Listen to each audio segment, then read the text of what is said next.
அகிலம் நியூஸ் நேயர்களுக்கு வணக்கம். இன்றைய நாளுக்கான இரவு நேர பிரதான செய்திகள். முதலில் தலைப்புச் செய்திகள். அரசு வங்கி ஏடிஎம் இயந்திரத்திற்கு கொண்டுவரப்பட்ட பணம் கொள்ளை, சந்தேக நபருக்கு பிறப்பிக்கப்பட்ட உத்தரவு. மற்றொரு அரசு விடுமுறை, அரசாங்கம் பரிசீலனை. போலி நாணயத்தாள்கள் தொடர்பில் இலங்கை மக்களுக்கு விடுக்கப்பட்டுள்ள எச்சரிக்கை. பிளாஸ்டிக் பயன்படுத்தும் பொதுமக்களுக்கு அவசர எச்சரிக்கை. கூர்மையான ஆயுதத்தால் தாக்கப்பட்டு கொடூரமாக பெண்ணொருவர் கொலை, போலீசார் தீவிர விசாரணை. உணவு ஒவ்வாமையினால் 16 மாணவர்கள் வைத்தியசாலையில் அனுமதி. காங்கேசன்துறை முதல் கேட்பிட்டி வரையான கடற்பிராந்தியங்களுக்கு சிவப்பு எச்சரிக்கை.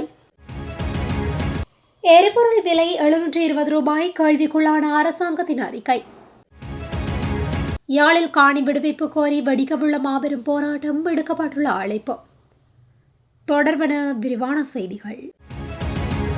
ஹொரணையில் உள்ள அரசு வங்கி ஏடிஎம் இயந்திரத்திற்கு கொண்டுவரப்பட்ட 3 கோடி ரூபாவிற்கும் அதிக பணம் கொள்ளையடிக்கப்பட்ட சம்பவம் தொடர்பில் கைது செய்யப்பட்ட வங்கியின் பாதுகாப்பு அதிகாரி ஜூன் 23ஆம் திகதி வரை விளக்கமறியலில் வைக்கப்பட்டுள்ளார். ஹொரணை தலைமை நீதிபதி லக்மினி விதானகமகே இந்த உத்தரவை பிறப்பித்துள்ளார். நீதிமன்ற உத்தரவின்படி சந்தேக நபரின் மோட்டார் சைக்கிளை ஒப்படைக்கவும், சம்பவத்தின் பாதுகாப்பு கேமரா காட்சிகளை நீதிமன்றத்தில் சமர்ப்பிக்கவும் நீதிபதி உத்தரவிட்டுள்ளார். இந்த சம்பவத்தின் முக்கிய சந்தேக நபரான உதவி மேலாளருடன் சந்தேக நபர் நெருங்கிய உறவை பேணி வந்துள்ளதாக நீதிமன்றத்திற்கு குற்றப்புலனாய்வு விசாரணை அதிகாரிகளால் தெரிவிக்கப்பட்டுள்ளது. இதற்கிடையில் சந்தேக நபருக்காக முன்னிலையான வழக்கறிஞர்கள் அவர் இந்த சம்பவத்தில் சம்மதப்படவில்லை என்று கூறி ஒரு சுருக்க அறிக்கையை வழங்கியுள்ளனர். இந்த சம்பவம் தொடர்பான மேலதிக விசாரணைகளை மேற்கு மாகாண வடக்கு குற்றப்பிரிவு நடத்தி வருகின்றது. இந்து மக்களின் புனித தினமான ஆடி அமாவாசையை அரச விடுமுறை தினமாக பிரகடனப்படுத்துவது தொடர்பில் கவனம் செலுத்தப்படும் என்றும், அந்த விடயம் சமய விவகாரங்கள் தொடர்பான விசேட குழுவில் பரிசீலிக்கப்பட்டு முடிவுகள் விரைவில் அறிவிக்கப்படும் என்றும் புத்த சாசன, சமய மற்றும் கலாசார அலுவல்கள் அமைச்சர் ஹினிதும சுனில் செனபி தெரிவித்துள்ளார். இந்துக்களின் புனித தினமான ஆடி அமாவாசையை அரச பொது விடுமுறை நாளாக பிரகடனப்படுத்துமாறு வன்னி மாவட்ட உறுப்பினர் துரைராசா ரவிகரன் நாடாளுமன்ற குழு அறையில் நடைபெற்ற புத்த சாசன, சமய மற்றும் கலாசார அலுவல்கள் தொடர்பான அமைச்சின் ஆலோசனை குழு கூட்டத்தின் போது முன்வைத்த கோரிக்கைக்கு அமைச்சர் இவ்வாறு பதிலளித்துள்ளார். போலி நாணயத்தாள்கள் குறித்து பொதுமக்கள் விழிப்புடன் இருக்குமாறும், திட்டமிட்ட மோசடிகளுக்கு பலியாகாமல் செயற்படுமாறும் போலீஸ் ஊடக பேச்சாளர் உதவி போலீஸ் அத்தியட்சகர் எஃப்யூ வுட்லர் தெரிவித்துள்ளார். இன்று அரசாங்க தகவல் திணைக்களத்தில் நடைபெற்ற சிறப்பு ஊடக சந்திப்பில் பங்கேற்ற போது அவர் இதனை தெரிவித்துள்ளார். கடந்த சில நாட்களாக நாட்டின் பல்வேறு பகுதிகளில் போலி நாணயத்தாள்கள் புழக்கத்தில் இருப்பது குறித்து ஏராளமான முறைப்பாடுகள் வந்துள்ளதாகவும் அவர் மேலும் சுட்டிக்காட்டியுள்ளார். கொட்டிகாவத்தி பகுதியில் 55 வயது பெண் ஒருவர் மத்திய குற்றப்புலனாய்வு பிரிவினரால் கைது செய்யப்பட்டுள்ளனர். அவரிடமிருந்து 6300 போலி 100 அமெரிக்க டாலர்கள் கண்டெடுக்கப்பட்டுள்ளன. சந்தேக நபர் நீதிமன்றத்தில் முன்னிலைப்படுத்தப்பட்டு காவலில் வைக்கப்பட்டுள்ளதாகவும் அவர் தெரிவித்துள்ளார். இந்த ஆண்டு இதுவரை 251 போலி நாணயத்தாள்களும் 6924 வெளிநாட்டு நாணயத்தாள்களும் போலீசாரால் பறிமுதல் செய்யப்பட்டு சட்ட நடவடிக்கை தொடங்கப்பட்டுள்ளது. உணவு தயாரிப்பின் போதும் உட்கொள்ளும் போதும் தர நிர்ணயம் இல்லாத பிளாஸ்டிக் உபகரணங்களை பயன்படுத்துவதால் மாரடைப்பு, புற்றுநோய் மற்றும் ஹோர்மோன் சமநிலையின்மை உள்ளிட்ட பல சுகாதார பிரச்சினைகள் ஏற்படும் அபாயம் உள்ளது என சுகாதார அமைச்சின் சுற்றுச்சூழல், தொழில்சார் மற்றும் உணவு பாதுகாப்பு பணிப்பாளர் வைத்தியர் சாந்தனி விதான எச்சரித்துள்ளார். அத்துடன் நீண்டகாலமாக பிளாஸ்டிக் உபகரணங்களை பயன்படுத்துவதன் மூலம் இவ்வாறான நோய் தாக்கங்கள் ஏற்படுகின்றன என குறிப்பிட்டுள்ளார். சுகாதார மேம்பாட்டு பணியகத்தில் நடைபெற்ற ஊடகவியலாளர் சந்திப்பில் கலந்து கொண்டு கருத்து தெரிவித்த போதே அவர் இந்த விடயத்தை கூறியுள்ளார். அவர் மேலும் தெரிவிக்கையில், காலை வேளையில் தேநீர் தயாரிக்கும் போது கொதிக்கும் சுடுநீரை தேயிலையுடன் சேர்த்து பிளாஸ்டிக் பாத்திரங்களில் போடுகின்றோம் அல்லவா?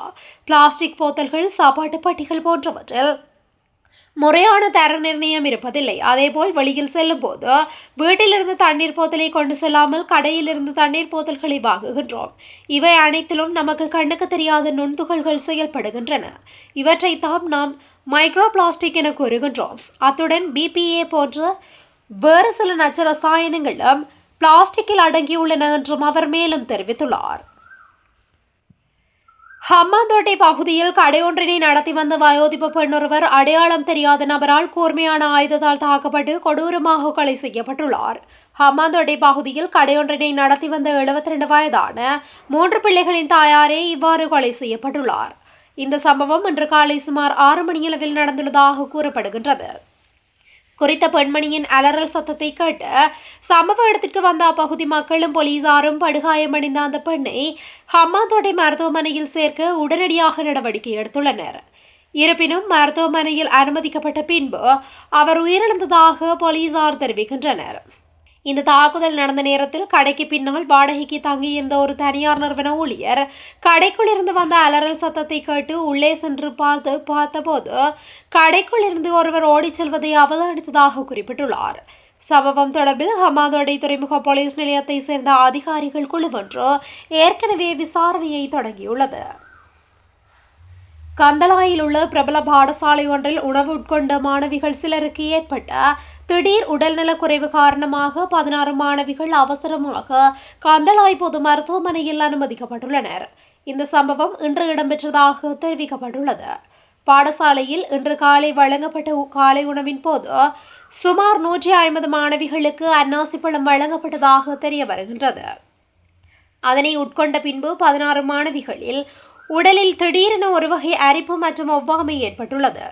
நிலைமையை உணர்ந்த பாடசாலை நிர்வாகம் உடனடியாக செயற்பட்டு அவசர பிரிவு ஆம்புலன்ஸ் சேவைக்கு தகவல் வழங்கியுள்ளது. இதனைத் தொடர்ந்து பாதிக்கப்பட்ட மாணவிகள் அனைவரும் உடனடியாக கந்தளாய் பொது மருத்துவமனைக்கு கொண்டு செல்லப்பட்டு அனுமதிக்கப்பட்டனர். தற்போது மருத்துவமனையில் அனுமதிக்கப்பட்டுள்ள மாணவிகளுக்கு அவசர சிகிச்சை பிரிவில் தகுந்த மருத்துவ கண்காணிப்பும் சிகிச்சைகளும் வழங்கப்பட்டு வருவதாகவும் அவர்களின் நிலைமை பாரதூரமானது அல்ல என்றும் மருத்துவமனை வட்டாரங்கள் தெரிவித்துள்ளது. இந்த சம்பவம் குறித்து பாடசாலை நிர்வாகமும் சுகாதாரத்துறையினரும் மேலதிக விசாரணைகளை மேற்கொண்டு வருகின்றனர். காங்கேசன்துறையிலிருந்து மன்னாரூடாக கட்பிட்டி வரையான கடற்பிராந்தியங்களுக்கு பாதிப்பை ஏற்படுத்தும் வகையில் கனமழை, பலத்த காற்று மற்றும் கொந்தளிப்பான கடல் நிலைமை குறித்து சிவப்பு எச்சரிக்கை விடுக்கப்பட்டுள்ளது. வளிமண்டலவியல் திணைக்களத்தினால் இன்று வெளியிடப்பட்டுள்ள அறிக்கையில் இந்த விடயம் தெரிவிக்கப்பட்டுள்ளது. இந்த நிலையில் நாளை காலை 10:30 மணி வரை இந்த எச்சரிக்கை செல்லுபடியாகும் என அறிவிக்கப்பட்டுள்ளது. உலக சந்தையில் நிலவும் விலைகளை விட கணிசமாக குறைந்த விலையினால் இந்த நாட்டு மக்களுக்கு எரிபொருள் வழங்கப்படும் என்று அரசாங்க கட்சிகள் வெளியிட்டுள்ள அறிக்கைகள் குறித்து சமீப காலமாக பெரும் விவாதங்கள் நடைபெற்று வருகின்றன. சுமார் ரூபாய் 720 விலையுள்ள 1 லிட்டர் எரிபொருள் ரூபாய் 433 என்ற சலுகை விலையில் வழங்கப்படும் என்று அதிகாரிகள் வாதிட்டாலும் மக்கள் போராட்ட கூட்டணியின் தேசிய உள்ளிட்ட விமர்சகர்கள் இந்த அறிக்கைகளின் உண்மைத்தன்மையை கேள்விக்குள்ளாக்கி வருகின்றனர். 2026 ஏப்ரல் மாதத்திற்காக இலங்கை பெட்ரோலிய கூட்டுத்தாபனம் வெளியிட்ட அதிகாரப்பூர்வ தரவுகளை ஆய்வு செய்ததில் துறைமுகத்தில் 1 லிட்டர் 92 ஆக்டேன் பெட்ரோலை இறக்குவதற்கான செலவு ரூபாய் 274 பதிவு செய்யப்பட்டுள்ளமை தெரியவந்துள்ளது. யாழ்ப்பாணம் வெளிவடக்கு மக்கள் இடம்பெயர்ந்து 37 வருடங்கள் பூர்த்தியை தொடர்ந்து உயர் பாதுகாப்பு வலயமாக உள்ள தமது காணிகளை விடுவிக்க கோரி மாபெரும் கவனஈர்ப்பு போராட்டம் ஒன்று முன்னெடுக்கப்படவுள்ளது. எதிர்வரும் திங்கட்கிழமை யாழ் அரசு அதிபர் அலுவலகம் ஒன்றில் குறித்த போராட்டம் நடைபெறும் என தெரிவிக்கப்படுகின்றது. இதுகுறித்து கருத்து வெளியிட்ட மயிலட்டி மேல்குடியேற்ற அபிவிருத்தி குழு கடந்த 15/6/1990 எமது ஊரிலிருந்து நாம் விரட்டப்பட்டு 36 வருடங்கள் 15/6/2026 நிறைவடைந்து 37வது வருடத்தில் நாம் தடம் பதிக்கின்றோம். 2009 யுத்தம் நிறைவுற்று 17 வருடங்கள் நிறைவுபட்டுவிட்டது. ஆனால் நாம் குறிப்பாக J248 ஒன்றில் 255 முழுமையாகவும் J251 J246 3/2 பகுதியளவும் விடுவிக்கப்படவில்லை.